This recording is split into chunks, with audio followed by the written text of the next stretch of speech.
Olá, meus irmãos, que a paz do Senhor Jesus seja com todos. A questão de hoje é: a Igreja Cristã Maranata é a obra de Deus? Que é um termo que você encontra em algumas passagens bíblicas, ou em uma expressão mais elaborada para a nossa atualidade pentecostal. Vou repetir a pergunta: a Igreja Maranata é a obra do Espírito Santo? Bom, quando eu fazia parte do ministério da Maranata, eu percebi que havia 4 situações envolvendo essa questão. A primeira era formal, ou seja, quando nós ouvíamos do próprio presidente e fundador da igreja sobre o significado do termo obra. A segunda estava ligada às forças de expressões, onde todos os membros usavam a palavra obra quando queriam se referir à própria Igreja Maranata. A terceira era a apresentação da igreja como a obra do Espírito Santo em uma superior contraposição aos demais grupos religiosos de todo o planeta Terra, que eram referidos como religião, tradição, movimentos, mescla, obra de Saul, obra de homens, enfim. E por fim, a quarta situação que se apresentava era quando os pastores tentavam responder a esta nossa questão de hoje, ou seja, se a Maranata ela é realmente a obra do Espírito Santo. Na parte final deste vídeo nós vamos conferir se existe a possibilidade bíblica de se aplicar esse termo a alguma denominação religiosa. Mas antes, vamos tentar entender todas as situações que envolvem a utilização desse título pela Igreja Maranata. Então, vamos à primeira situação. E para que ninguém pense que eu assumi uma interpretação equivocada sobre a Maranata, sobre o que ela diz ser obra, eu vou começar apresentando a explicação do próprio presidente e fundador da Maranata, que em uma determinada aula de seminário dá uma explicação sobre o significado da palavra obra. Formalmente, ele faz uma definição biblicamente adequada dessa palavra, dizendo que o termo se equipara a uma construção, no sentido de uma atividade, ou seja, atos de execução do projeto de Deus, primeiramente em relação à obra criadora e em seguida em relação à obra redentora, que nesta fase teria a participação ativa do Espírito Santo. Vamos ver então 2 trechos da aula Movimento e Corpo 1 do seminário de primeiro período da Igreja Cristã Maranata, de 8 de maio de 2004, onde o presidente faz essa afirmação. Quando nós falamos em obra, obra é uma palavra que nós usamos como algo semelhante a uma construção. Então, para nós, obra é a realização de um projeto orientado e dirigido pelo Espírito Santo, que tem aquilo que toda obra deve ter: um começo e, evidentemente, um fim. Então, está falando de obra. A obra, que nós sempre mencionamos, essa expressão, essa palavra, está relacionada com a obra que o Espírito Santo está realizando. Em cada época da vida da igreja, o Espírito Santo vem realizando uma obra. Até aqui tudo bem, não é mesmo? Mas o que é realmente interessante é que em uma definição formal, o fundador da Maranata diz que obra é uma atividade, mas na prática e na sequência da própria aula passa a usar a palavra obra, ou o termo completo obra do Espírito Santo, para identificar não uma atividade, mas a sua própria denominação religiosa, como se então a Igreja Maranata fosse o próprio projeto do Espírito Santo para a salvação do homem.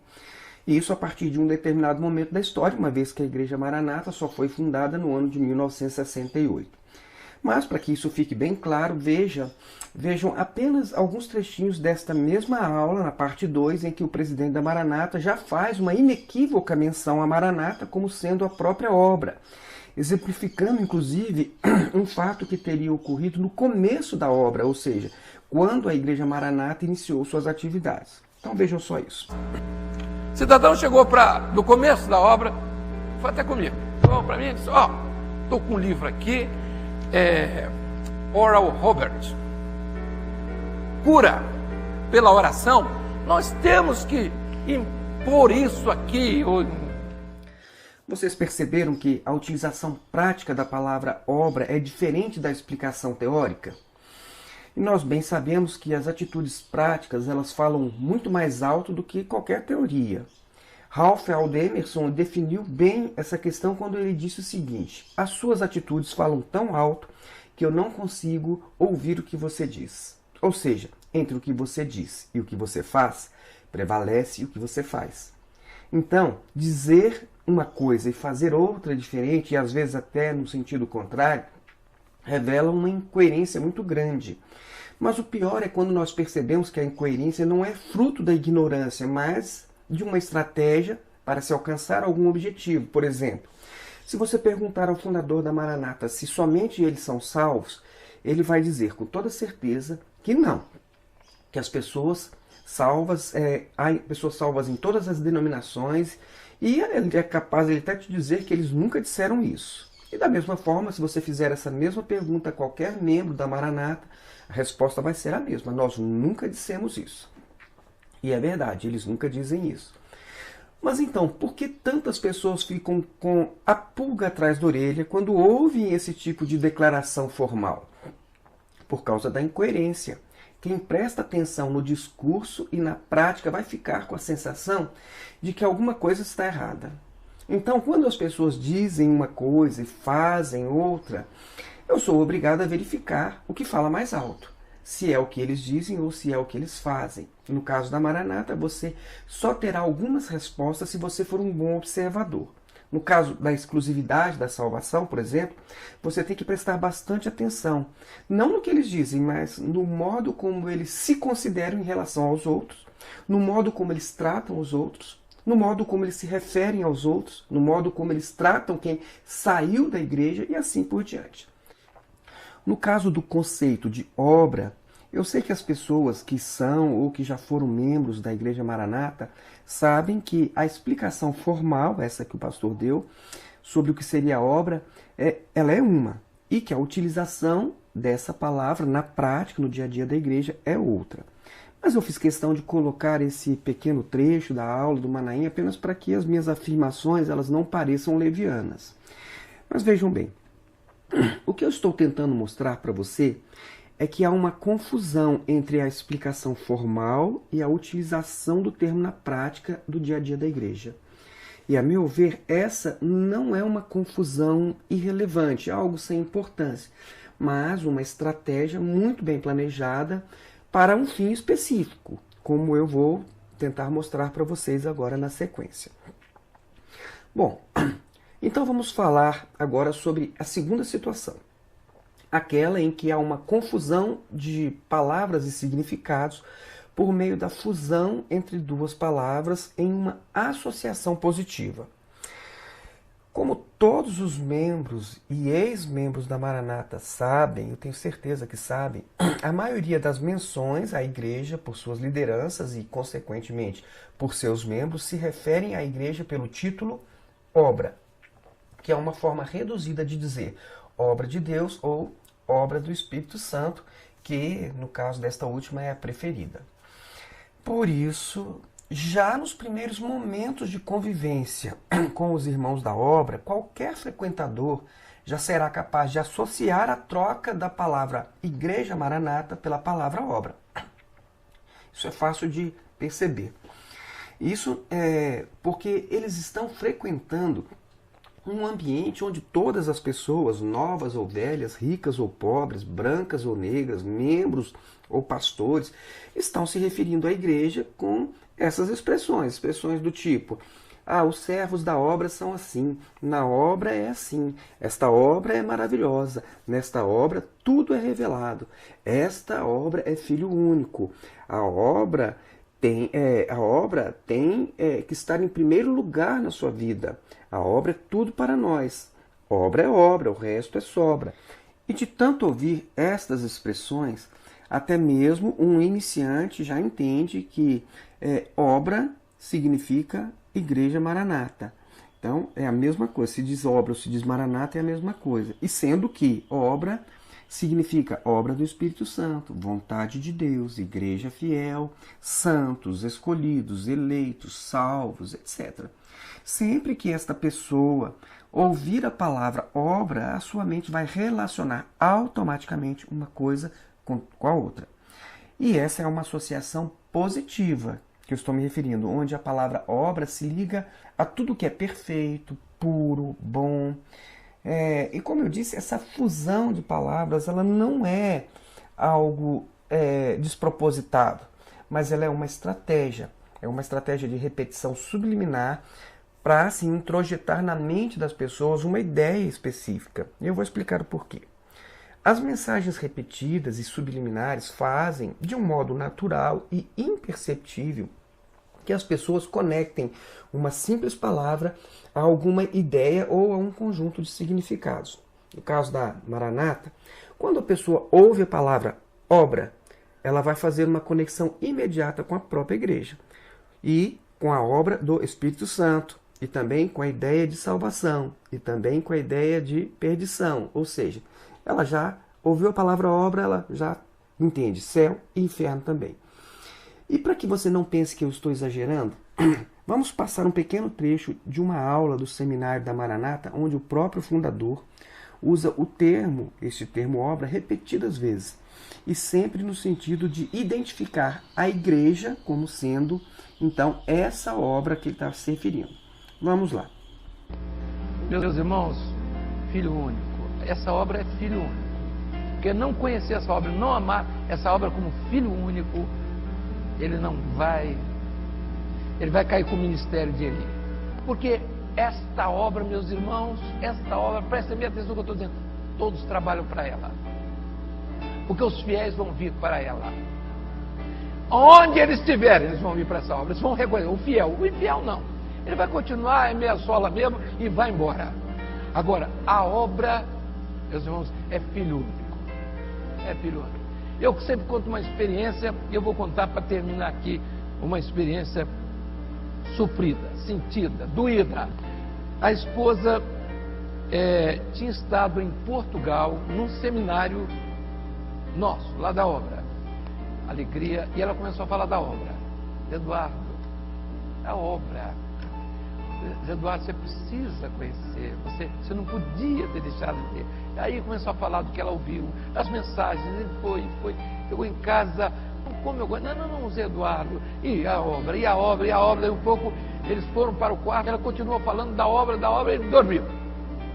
Meus irmãos, a nossa preocupação, toda a nossa preocupação, tudo que nós falamos, tudo que nós vivemos, é a obra.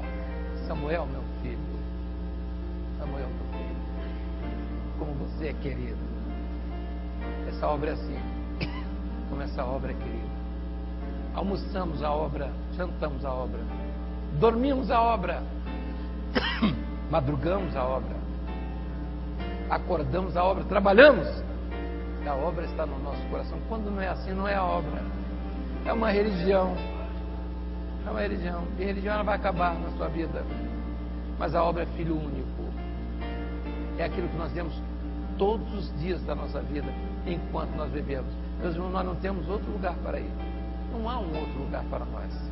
Esta é a obra do Espírito. Ouviram bem? Você consegue perceber que a repetição dessa mensagem ela é capaz de invadir a mente das pessoas e lá se instalar, até mesmo no seu inconsciente. E vejam que, depois de um tempo, as pessoas nem mesmo conseguem pensar de uma outra forma ou fazer alguma crítica racional sobre aquilo que se instalou e se solidificou ali na sua mente. Outra observação importante que eu tenho de fazer é que essa repetição de palavras pode fazer até mesmo que uma mensagem falsa se instale na mente das pessoas como se ela fosse uma mensagem verdadeira. Estudiosos da mente humana afirmam que, se uma mentira for contada repetidas vezes, com convicção e por pessoas respeitadas, essa mentira pode assumir com facilidade o lugar da verdade. É assim que uma mentira passa a ser uma verdade para muitas pessoas. Por exemplo, quando eu integrava à Maranata, eu ouvia repetidas mensagens sobre a quarta trombeta do Apocalipse ser a última trombeta. E eles nos diziam isso afirmando que a quarta era a última porque ela era a última para a igreja. Mas enfim, foram tantas as mensagens com essa afirmação que isso passou a ser uma verdade para mim. Por mais que eu contasse 7 trombetas no livro do Apocalipse, eu já havia assimilado que a quarta era a última e eu já nem mesmo queria mais saber de ler o que diziam as outras 3, porque elas simplesmente deixaram de me interessar, já que nós só teríamos que nos preocupar com o significado das 4 primeiras. Afinal, se eu permanecesse fiel à obra, o que viesse depois da quarta já não me interessava mais, porque eu seria arrebatado na quarta, então para que eu vou querer saber o sentido das outras 3? Então eu fui levado a acreditar que apenas os religiosos sem Deus é que precisariam entender o significado e a interpretação das 3 últimas trombetas. Isso somente depois que a igreja fiel já não estivesse mais aqui na Terra, tem esse detalhe. Eu confesso que essa foi uma das coisas mais difíceis de sair da minha mente. Foi por isso que eu levei tantos anos para compreender o livro do Apocalipse. Não que ele seja difícil, mas porque, a meu ver, eram tantas incoerências e choques entre o que estava escrito e o que estava sendo ensinado, que eu já não conseguia mais fazer as associações adequadas sobre os textos do livro do Apocalipse. E, inclusive, também do capítulo 24 do Evangelho de Mateus. Então eu acabei desistindo de gastar minhas energias estudando algo que não faria sentido para mim. Afinal, como eu disse, tudo o que eu tinha que fazer era cumprir com as orientações da obra, estaria tudo certo, tudo resolvido. O que eu quero enfatizar é que a repetição de algumas palavras, clichês, frases ou doutrinas, e isso por algum tempo, podem de fato fazer com que uma mensagem se instale em sua mente como uma verdade, mesmo que não seja uma verdade. Especialmente quando essa repetição vem de pessoas que nós gostamos ou que respeitamos. Isso é um fato muito comum. Então, quando uma pessoa ouve diariamente de pessoas que ela gosta ou respeita, que a Igreja Maranata é a obra do Espírito Santo, realmente é muito difícil pensar de modo diferente, e eu sei disso. E quem não entende isso, como eles dizem, não entendeu a obra. E aqui está outro elemento de reforço importante no jogo de palavras, a coação subliminar. Afinal, ninguém quer se sentir diferente, desprezado ou ridicularizado como se fosse o patinho feio no meio do grupo de patinhos lindos. Então, quando um líder, em uma reunião pública ou reservada, faz referência a um membro questionador, por exemplo, dizendo que ele não entendeu a obra, todos vão entender que o líder está dizendo que essa pessoa não entendeu a vontade de Deus para a salvação do homem e que por isso ele está reservado ao inferno. Eles não vão simplesmente entender que aquela pessoa não obedece uma orientação. Vamos ver um trechinho de uma aula do Seminário da Maranata que vai nos ajudar a esclarecer melhor essa afirmação. Vejam só. Meus irmãos, quem não teve o entendimento ainda de obra está vivendo um momento difícil. Quem não entendeu aquilo que o Senhor estabeleceu para esse momento que nós estamos vivendo, para nós, para um grupo de pessoas que Ele chamou, que escolheu, que comissionou, quem não entendeu, está vivendo grandes dificuldades. Por quê? Porque nós estamos diante de um acúmulo de informações que se parecem com um evangelho que estão muito adequados àquilo que é a cultura chamada evangélica, que todo mundo fala de salvação, de bênção, de tudo isso, mas que finalmente caminham para um lugar que não é o que o Senhor marcou para nós, que caminham para uma posição totalmente diferente da nossa. Aqui nós temos de perceber uma sutileza dessa mensagem. O fundador da Maranata ele é muito cuidadoso em suas palavras. E isso para não dizer aberta e claramente que uma pessoa que não é da Maranata, essa pessoa então vai para o inferno. Por isso, ele, de um modo bem mais discreto, sutil, ele diz que quem não entendeu a obra não vai para o lugar que eles vão. Mas quem são as pessoas que não entenderam a obra? São todos aqueles que não fazem parte do grupo seleto de pessoas que Deus escolheu e comissionou. E quem seriam essas pessoas que Deus escolheu e comissionou? Ora, ele indicou na fala dele. Somos nós, dizem, né? Se isso você não conseguiu perceber, eu vou repetir esse trecho do vídeo para isso ficar mais claro. Quem não entendeu aquilo que o Senhor estabeleceu para esse momento que nós estamos vivendo, para nós, para um grupo de pessoas que Ele chamou, que escolheu, que comissionou, que não... Acho que agora fica mais fácil de compreender a mensagem até o final. Depois que ele diz quem são as pessoas que não entenderam a obra, ele diz para onde vão essas pessoas. Prestem bastante atenção no fechamento da fala do fundador da Maranata. Veja só. Por quê? Porque nós estamos diante de um acúmulo de informações que se parecem com um evangelho que estão muito adequados àquilo que é a cultura chamada evangélica. Que todo mundo fala de salvação, de bênção, de tudo isso, mas que finalmente caminham para um lugar que não é o que o Senhor marcou para nós. Que caminham para uma posição totalmente diferente da nossa. Perceberam?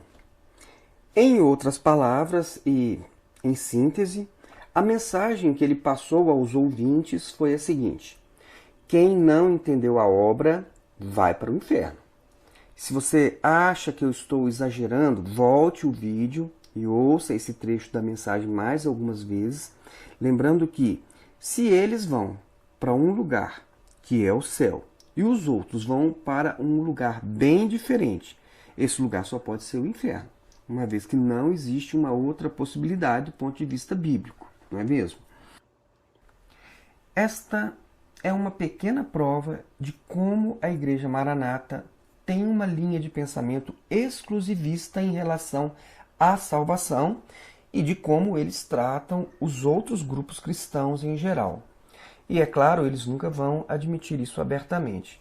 Por isso, precisam usar sutilezas nas suas mensagens. E uma delas é exatamente embutir uma ideia subliminar em algumas palavras, usando a técnica da associação e da fusão de palavras. E é exatamente assim que nós podemos concluir que, se alguém não está entendendo a doutrina que eles pregam, ou se não está adotando as práticas que eles orientam, é porque então essa pessoa não entendeu a obra. Ou seja, ele não entendeu, na verdade, foi a vontade de Deus para a salvação do homem e por isso ele vai para o inferno. Por isso, quando alguém é apontado como uma pessoa que não entendeu a obra, mesmo que seja crente em Jesus, todos vão entender que aquela pessoa não tem salvação. Essa é a conclusão final. Por exemplo, quando eles dizem que um homem que não atendeu a uma convocação para uma limpeza no Manaim, porque ele iria passear com a família. Quando eles dizem que esse homem não entendeu a obra, eles estão condenando essa pessoa ao inferno, né? Porque ele prefere servir a sua família do que a igreja. Ora, essa é uma maneira sutil de mandar um recado ao grupo sem parecer que eles são terroristas. Afinal, pense como pegaria mal dizer ao homem que não foi limpar o Manaim que ele vai para o inferno por causa disso. Pense como seria dizer a uma pessoa que não faz o jejum de domingo de 0 às 9, que foi criado pela Maranata. Pense como seria dizer a essa pessoa que ela não vai ser salva por conta disso. Pense como seria constrangedor dizer a uma mulher que usa calça comprida que ela vai para o inferno por causa disso. Então, tudo fica mais fácil, mais polido, mais eufêmico, quando se usa a expressão esses não entenderam a obra. Mas, como diz o ditado, para o bom entendedor, meia palavra basta. Sobre a coação, eu quero lembrar também que esse tipo de doutrinação, com base em ameaças sutis e mensagens subliminares, é muito comum em regimes totalitários. Às vezes é preciso executar o questionador para enviar uma mensagem para todo o grupo. No caso do nosso exemplo, o executado é aquela pessoa que foi apontado como sem salvação, ou seja, mataram ele. Eu vou deixar na descrição deste vídeo um link onde vocês vão poder ver um vídeo que é uma ilustração disso que eu estou falando acerca do regime totalitário. O título do vídeo é 2 e 2 são 5 e vale a pena você conferir.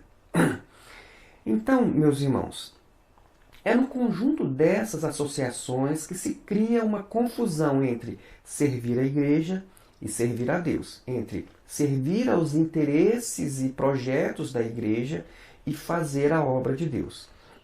Então, quando eles dizem que todos devem amar a obra, as pessoas vão entender que eles devem amar a igreja. Quando eles dizem que todos devem servir a obra, todos entendem que eles devem servir a igreja. Quando eles dizem que todos devem vir para esta obra, então as pessoas entendem que todos têm que vir para a Igreja Maranata.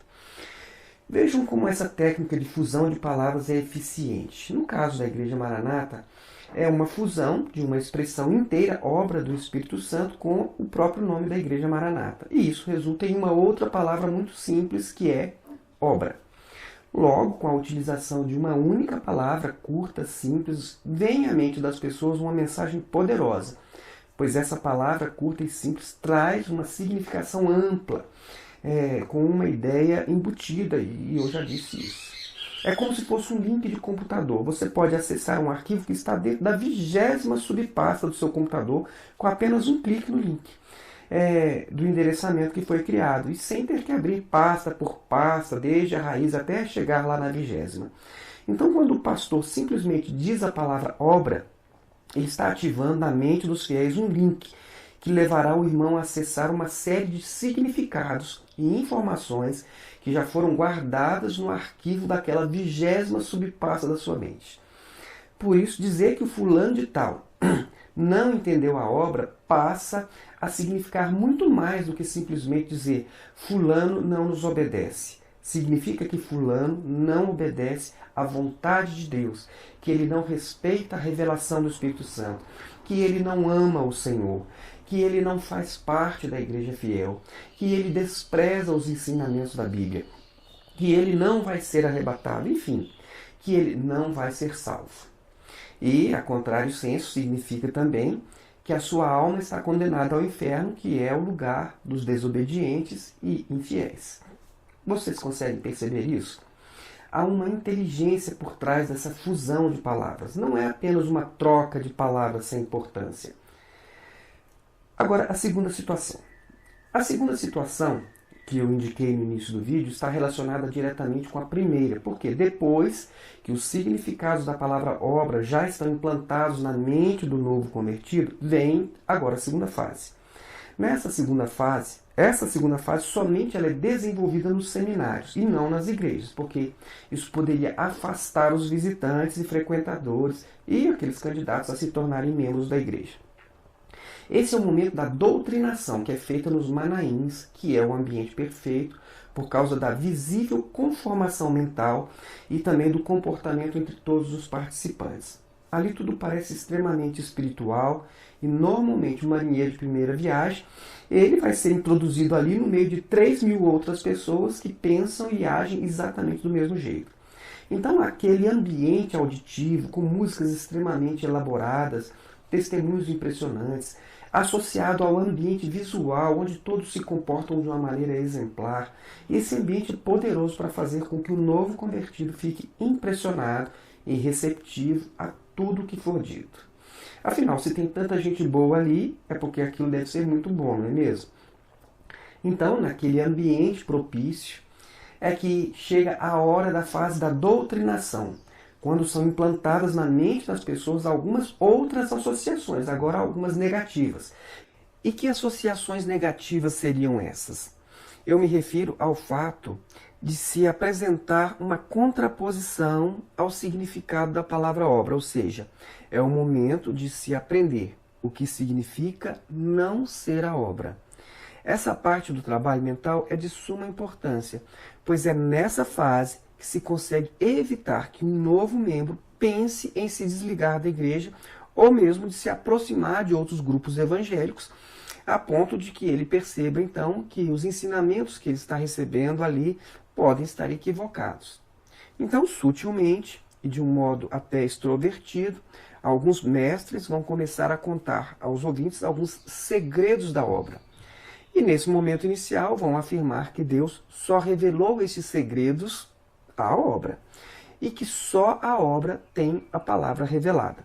E após mensagens recheadas de testemunhos, eles vão aos poucos dizer que tudo o que não é obra é religião, tradição, movimento, mescla, obra de homens, obra de Saul, e que todos esses grupos são compostos por pessoas mundanas, cheias da razão, mas sem revelação, que é uma outra palavra repleta de associações positivas e exclusivistas, mas que nós vamos tratar disso só num outro momento.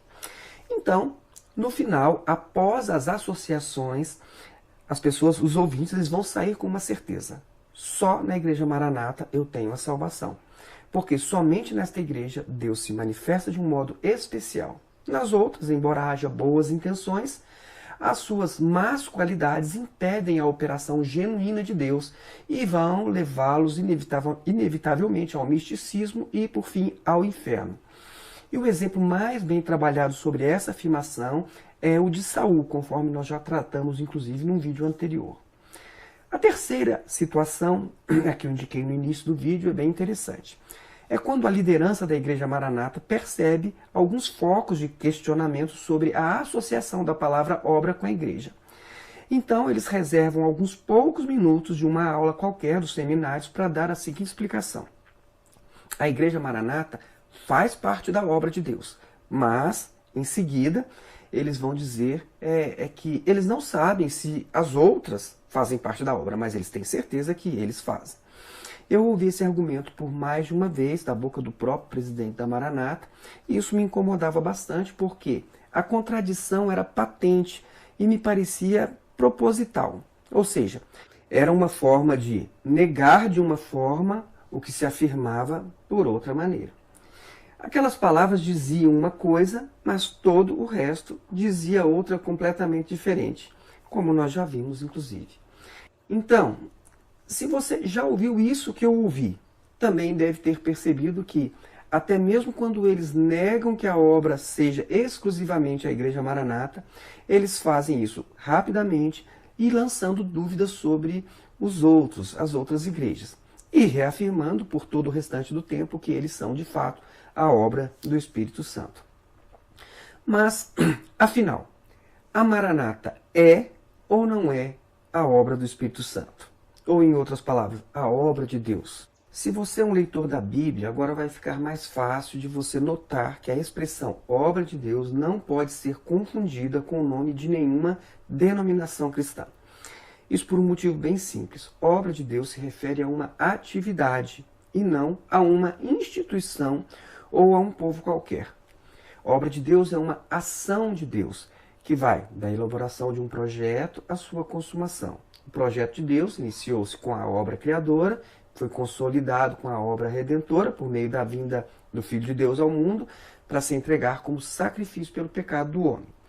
Por isso, qualquer denominação religiosa pode, no máximo, ser uma cooperadora com o plano de Deus para a salvação do homem. Qualquer tentativa de um grupo em se intitular como obra de Deus, a meu ver, e com todo respeito a quem pensa diferente, é uma pretensão muito grande. Nem mesmo Jesus avocou esse título para si. Jesus disse que ele era o Filho de Deus, o pão da vida, a água da vida, o supremo pastor, a porta, o caminho, a verdade, a vida, mas em nenhum momento ele disse ser a obra de Deus. Nesse particular, nós temos que reconhecer que ele foi a pedra angular e o principal obreiro. Quando concluiu a sua parte, ele afirmou lá do alto da cruz: está consumado. Se você não se convenceu disso, vamos lembrar o que Jesus disse sobre a obra de Deus. Certa vez Jesus disse o seguinte: a minha comida é fazer a vontade daquele que me enviou e concluir a sua obra. Vejam que se trata de uma referência a uma atividade que estava sendo concluída. Não há qualquer personificação nesse caso. Jesus não se assume como sendo a própria obra de Deus. Não há personificação. Não há confusão e nem fusão de palavras. Em outra oportunidade, Jesus disse que a obra que ele estava realizando, ou seja, as atividades, os feitos fenomenais de seu ministério, mostravam que ele tinha um testemunho maior do que o testemunho de João, porque ele era maior do que João. Ele era o próprio Filho de Deus enviado ao mundo. Vejam quais foram as palavras de Jesus. Eu tenho um testemunho maior do que o de João, a própria obra que o Pai me deu para concluir e que eu estou realizando. João 5,36. Observem que desta vez Jesus utiliza a expressão obra de Deus como uma atividade que ele estava realizando. Mais uma vez, não há personificação ou confusão de palavras. No mais, nós podemos perceber que em toda a Bíblia a expressão obra de Deus é referida como atos praticados por Deus. Por exemplo, Gênesis 2 diz que Deus descansou da sua obra, ou seja, do seu trabalho. Salmo 19:1 diz que os céus declaram a glória de Deus e o firmamento anuncia a obra das suas mãos, em referência aos atos do Deus Criador. No livro de Abacuque, capítulo 3, verso 2, na versão atualizada de João Ferreira de Almeida, o profeta diz: aviva a tua obra, ó Senhor, no decorrer dos anos, e no decurso dos anos faze-a conhecida. Mas, para eu mostrar para vocês que essa expressão não tem nada a ver com um clamor pelo avivamento de uma igreja ou de uma instituição religiosa, é necessário contextualizar. Depois do reinado de Manassés e de Amon, que foram anos muito difíceis para Judá, o rei Josias subiu ao trono entre 640 e 609 a.C., e Josias começou a restabelecer o ritual levítico, mas essa reforma foi interrompida com a sua morte. Em seu lugar, Joacás reinou por 3 meses e foi deposto por Faraó do Egito, que colocou o rei Joaquim em seu lugar, mas o rei Joaquim era um vassalo do Egito e nessa condição tinha que pagar altos impostos ao Egito, de modo que tanto a nação de Judá como seus habitantes estavam sofrendo barbaridades. Esse é o contexto da oração de Abacuque, que olha para trás e contempla tanto o tempo de glórias do reinado unificado de Israel, no reinado de Davi, como o curto período de restauração de Judá no tempo de Josias, e ele então diz a Deus: tenho ouvido, ó Senhor, as tuas declarações e me sinto alarmado. E aviva a tua obra, ó Senhor, no decorrer dos anos, e no decurso dos anos faze-a conhecida. Na tua ira, lembra-te da misericórdia. Abacuque 3:2. Em outras palavras, Abacuque estava dizendo: Senhor, eu já ouvi o que o Senhor disse aos profetas anteriores sobre a nossa rebeldia, e sei que o Senhor está irado conosco, e com justos motivos. Mas agora, nestes tempos tão difíceis, tenha, Senhor, misericórdia desse povo. E ele completa dizendo em sua oração: aviva a tua obra nos próximos anos e faze-a conhecida. Para nós sermos coerentes, sem nos afastarmos do contexto, nós temos de reconhecer que Abacuque não está se referindo a uma espécie de avivamento de pessoas ou de igrejas, e nem mesmo de uma nação, como nós estamos acostumados a ouvir. Quando ele diz aviva a tua obra, ele está se referindo aos feitos do Senhor no passado, tempo em que ele havia erguido tanto a nação de Israel como o reino de Judá. E ele está se referindo à obra como um ato, como uma atividade, algo que já tinha sido feito no passado. Ou seja, ele estava pedindo que o Senhor fizesse novamente, nos anos seguintes que viriam, aquilo que ele já havia feito no passado, e que esses feitos poderosos pudessem se tornar conhecidos pelas gerações do futuro. Para que não reste dúvidas, nós vamos ler agora esse mesmo texto da passagem na Nova Versão Internacional, cuja tradução é melhor e deixa isso mais claro. Diz assim: Senhor, ouvi falar da tua fama, ou seja, dos feitos do passado. Temo diante dos teus atos. Aqui é um reconhecimento do direito de Deus em repreender o seu próprio povo, que naquela ocasião estava como vassalo do Egito. Então ele continua: Senhor, realiza de novo em nossa época as mesmas obras. Faze-as conhecidas em nosso tempo. E em tua ira, lembra-te da misericórdia. Bom, eu acho que você deve ter percebido que a expressão aviva a tua obra, da maneira que ela tem sido ensinada atualmente, parece ser bastante descontextualizada e utilizada como pretexto para estimular pessoas a buscarem por um avivamento espiritual, e não é este o caso do texto. Agora nós vamos passar para o Novo Testamento, onde temos o termo obra de Deus em alguns casos que merecem o nosso comentário. Em João 6,28, as pessoas que foram atrás de Jesus, atrás do pão que ele havia multiplicado pouco antes, ouviram Jesus dizer que eles deveriam buscá-lo não para ter o pão que perece, ou seja, coisas materiais, mas para ter a comida que alimenta a alma, que permanece para a vida eterna. Então eles perguntaram a Jesus o que seria necessário então fazer para ter este alimento espiritual, para realizar as obras de Deus. E Jesus disse que tudo o que o homem tinha a fazer era crer nele. Vejam que, sob o ponto de vista espiritual, para quem está preocupado com a necessidade de salvação da alma, a obra de Deus pode ser realizada apenas pela manifestação da fé. Mais uma vez, a expressão nos remete a uma atividade e não uma personificação de alguém ou de alguma coisa. E o livro de Atos dos Apóstolos tem também um registro da expressão obra de Deus no capítulo 13, nos versos 40 e 41. Diz o texto que Paulo, estando no sábado em uma sinagoga da Antioquia da Psídia, foi-lhe dada a palavra. E então, naquela oportunidade, ele anunciou a pessoa de Jesus, sua morte e sua ressurreição, e ao final fez uma advertência aos ouvintes, que eram judeus, com as seguintes palavras: Notai, pois, que não vos sobrevenha o que está dito nos profetas. Vede, ó desprezadores, maravilhai-vos e desfanecei, porque eu realizo em vossos dias, no tempo dos profetas, obra tal que não crereis se alguém vô-la contar. Nesse caso, há uma semelhança com o que já foi explicado em relação à oração de Abacuque.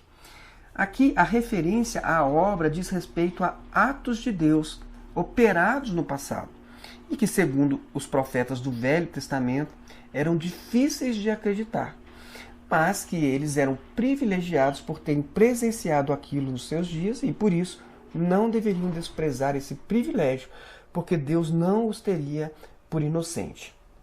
E Paulo, portanto, aplica as mesmas palavras dos profetas sobre os atos de Deus no passado para chamar a atenção dos judeus de Antioquia para que eles não desprezassem aquela mensagem que ele havia acabado de entregar sobre a ressurreição de Jesus, porque isso havia acontecido exatamente naqueles dias, e eles seriam indesculpáveis se não acreditassem, e mesmo diante de tantas testemunhas. Então você deve ter percebido que Paulo não estava se referindo a uma igreja que estava se desenvolvendo naqueles dias, mas a um fato realmente difícil de acreditar, que era a ressurreição de Cristo ao terceiro dia. E isso era uma coisa realmente difícil de acreditar, e mesmo para aqueles dias. Tanto que o próprio Tomé, que havia visto Jesus ressuscitar Lázaro, duvidou da ressurreição de Jesus quando contaram para ele. Por isso, quando Jesus encontrou Tomé, Jesus repreendeu dizendo: Veja as minhas mãos, toque no meu lado, pare de duvidar e creia. Sim, a grande obra que Deus realizou naqueles dias não foi o nascimento da igreja, mas a ressurreição de Cristo. Leiam toda a mensagem pregada por Paulo aos judeus de Antioquia e vocês vão ver que Paulo estava anunciando a Jesus ressurreto e não a uma igreja disfarçada de obra. É exatamente por isso, meus irmãos, que eu fiquei extremamente incomodado como pastor quando percebi que eu também estava pregando obra e não a Cristo ressurreto. Especialmente quando eu consegui perceber que o termo obra, no fundo, significava simplesmente Igreja Cristã Maranata. Então, depois que eu consegui separar as palavras, separar as coisas, Maranata, de salvação, de obra, que essas coisas que haviam entrado em minha mente, já estavam fundidas ali, eu já tinha a partir de então, dificuldade para continuar desenvolvendo aquele trabalho. Mas voltando aqui, temos mais um texto do Novo Testamento para analisar. Pois bem, estando Paulo em Éfeso, ele manda uma carta aos coríntios e diz que não poderá ir à cidade de Corinto antes do Pentecoste. Mas ele diz que talvez envie Timóteo antes dele. E nesse caso, pede aos irmãos de Corinto que, se Timóteo for, tomem providências para que ele não tenha nada que temer enquanto estiver com vocês, pois ele trabalha na obra do Senhor, assim como eu. 1 Coríntios 16, 10. Acredito que não é difícil de notar que Paulo, ao dizer que Timóteo trabalha na obra do Senhor, ele não está dizendo que Timóteo é membro da Igreja de Cristo, mas que ele tinha um trabalho específico para realizar para Deus, assim como ele próprio, Paulo. E, ao que tudo indica, ele estava se referindo ao trabalho de distribuição de coletas para os irmãos da igreja que estava em Jerusalém. Percebam que logo no início do capítulo 16, no verso 1, Paulo diz que já tinha dado algumas recomendações aos irmãos das igrejas da Galácia quanto às coletas que estavam sendo realizadas para suprir uma necessidade da igreja de Jerusalém. E em seguida ele orienta como eles deveriam proceder para aquele trabalho específico, ou seja, naquela obra fraternal que ele chamou de obra do Senhor, para que os irmãos entendessem que aquela era a vontade de Deus para o socorro dos irmãos de Jerusalém. E é exatamente nesse contexto que ele afirma que eles poderiam confiar em Timóteo, caso ele fosse sozinho e antes dele, porque ambos, tanto Timóteo como Paulo, estavam realizando aquele trabalho, ou seja, aquela obra fraternal do Senhor. Bom, acredito que os irmãos tenham percebido que a expressão obra do Senhor, utilizada esta única vez por Paulo, não tem nenhuma relação com a igreja em si, mas com um serviço específico para Deus, o que eu creio que ficou bem caracterizado no contexto da carta escrita aos Coríntios. Por fim, meus irmãos, depois dessas considerações, como vocês acham que o termo obra do Senhor pode ser utilizado? No meu modo de ver, acredito que enquanto estamos sendo úteis ao projeto de salvação do homem, enquanto estamos nos esforçando para levar o verdadeiro evangelho a outras pessoas, ou mesmo enquanto estamos assistindo os necessitados, podemos dizer sim que estamos, de algum modo, realizando a obra do Senhor. Assim eu acredito, assim eu creio. Mas creio também que não é bíblico utilizar esse termo para se referir a uma igreja. E penso que isso fica bem claro quando Paulo finaliza a sua primeira carta aos Coríntios, exatamente naquele contexto em que ele estava trabalhando, orientando o socorro aos irmãos da igreja em Jerusalém. Paulo diz o seguinte: portanto, meus amados irmãos, mantenham-se firmes e que nada os abale. Sejam sempre dedicados à obra do Senhor, pois vocês sabem que no Senhor o trabalho de vocês não é inútil. E notem que esse versículo é o antecessor imediato da orientação sobre as coletas para a igreja de Jerusalém. E por isso, meus irmãos, eu creio que podemos, sim, realizar a obra de Deus, mas jamais podemos dizer que somos a obra, ou que somos da obra, ou que temos a obra. Eu acredito que estas são afirmações apenas para produzir associações subliminares, com o propósito de introjetar na mente das pessoas uma ideia específica, e inclusive doutrinas que não encontram, a nosso ver, fundamentos bíblicos adequados. Como nós vimos, o termo obra, do modo que é utilizado pela Igreja Maranata, serve ao propósito principal de relacionar a salvação com a própria igreja. E perdoe-me se isso já mudou, mas no meu tempo, a igreja nem mesmo destinava recursos de suas igrejas locais ao socorro de irmãos necessitados. Os dízimos recolhidos pelas igrejas locais eram investidos na compra de terrenos, construção de templos, manutenção de seus locais de seminário, enfim, um membro que viesse a necessitar de um socorro não poderia contar com os valores recolhidos pela própria igreja local.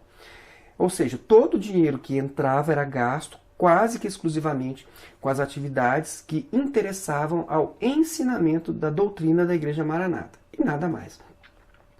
E quanto ao serviço voluntário, normalmente era para o mesmo propósito, para o funcionamento dos locais de disseminação de suas doutrinas. Então, quando eles diziam que estavam fazendo a obra de Deus, isso significava que eles estavam trabalhando para fazer o quê? Para fazer culto, reunião, seminário, limpeza e diversas outras atividades, todas elas voltadas para a disseminação da sua doutrina e da sua mensagem. Mas não havia nenhum projeto no meu tempo para o socorro de necessitados, nem mesmo a membros de igrejas locais espalhadas por todo o Brasil. Enfim, meus irmãos, eu gostaria que vocês soubessem que eu respeito a opção da Igreja Maranata, assim como eu respeito a opção de todas as demais denominações religiosas. Mas, no meu caso, diante da tentativa de esclarecer essa questão sobre o que seria afinal a obra de Deus e se a Igreja Maranata era realmente a obra do Espírito Santo, as conclusões a que eu cheguei me trouxeram um sério problema de consciência. E eu já não conseguia mais permanecer, porque eu já tinha percebido que todo o esforço que eu fazia era para atender orientações da igreja e, às vezes, em prejuízo da minha própria família.